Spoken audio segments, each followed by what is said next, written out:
Време е да се приведа в нормален вид. Обощаря си ходи бос и аз си ходя като луда, но сега всичко ще сваля до дъно и ще си направя удължаване с новите типсове, защото искам един хубав квадрат. Знаете, че от форма бадем няма как да стане изведнъж хубав квадрат, защото ще стане с такива стеснени ръбчета отстрани, така че сега нека да видим какво ще се получи с новите типсове, които са с матирана повърхност отвътре.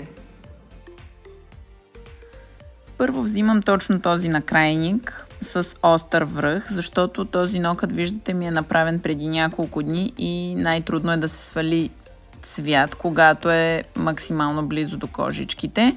Първо избутах, за да се отвори малко пространство и сега ето виждате вече с върха, с носа, как почиствам и най-трудно достъпните участъци. Трябва ръката да е подпряна задължително, да има опора и на финала заравнявам, т.е. даже премахвам цялото старо покритие, защото типса най-добре се получава залепен, когато е върху нокът, без да има старо покритие. Сега скъсявам всичко до дъно. Отново със същия накрайник работя, държа го прав, перпендикулярно на нокътя и виждате колко бързо чао на моите ногти казах. Взимам една финна пила, тази 240 на 240 и надрасквам ногтите, но внимателно, просто много е важно да не препилим, а само да ги надраскаме. Тук вече кожичките изрязвам каквото мога. Знаете, че тази ножичка ми е много любима, защото има много извито връхче. Тя е от по-скъпите, но пък за професионалисти горещо я препоръчвам, защото острието й влиза много добре навътре. Ето, дори почти нямам кожички, но пак се намират цели лентички за изрязване и тук също ще изрежа. Най-добре се вижда на палеца, между другото. Ето как там имам най-много за изрязване. Доставя ми удоволствие, така като ги гледам как падат от мен. Не боли, ако има хора, които за първи път виждат такова нещо и отстрани изглежда, че боли. Това е мъртва кожа, така че изобщо не боли. Май не ми отиват толкова къси ногти. Тук продължих да си ги гледам, не ми харесват общо взето. И сега Neofresher, големия, много хубаво трябва да се почистят ногтите.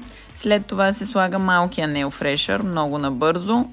Той дехидратира допълнително ногтите. И сега си подготвям ето тази лампичка, която ни трябва при работа с типсове. И през това време си избирам точния размер удължители за моите ногти. Трябва да погледнете хубаво от двете страни дали ви пасва, да не е прекалено малък или прекалено голям.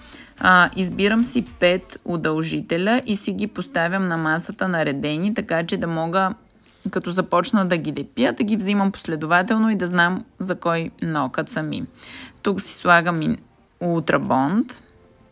И започвам с каучукова база. Една много малка капчица върху нокътя и с тази четка за гел просто втривам хубаво навсякъде много тънък слой каучукова база, безцветна. След това взимам удължителя, който е за този нокът. Слагам с четката на базата малко база на нокътя от вътрешната страна. Виждате, тя е матирана, така че залепва още по-добре. Пускам си лампата и започвам да поставям. Виждате, не стана добре от първия път, така че от втория отлепих просто и залепих наново. Притискам и държа на лампичката под нея и тя много бързо втвърдява. Просто задържам за около 5 секунди, даже 5-10 секунди и продължавам с следващия нокът. Не изгасям лампата, но гледам да не работя под нея, защото веднага ще втвърди четката и базата. Така че над нея работя. Сега слагам отново база на самия удължител. Обръщам, залепям.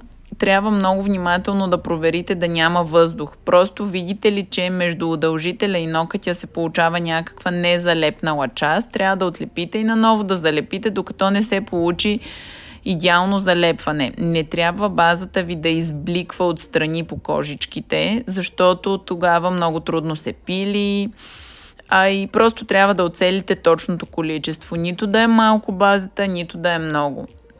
Не трябва да излиза отдолу, не трябва да излиза отгоре. Ето ги моите ногти в тази дължина. Определено не бих ги носила така, но знам, че има хора, които пък обичат да ги носят и толкова дълги, така че може да ги оставите.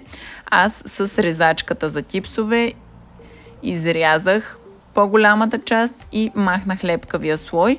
Вижте как може да допълните леко база на ръбчето. Там на показалеца виждам, че има нужда малко да се допълни база, защото беше не е стигнал материала там съвсем в края.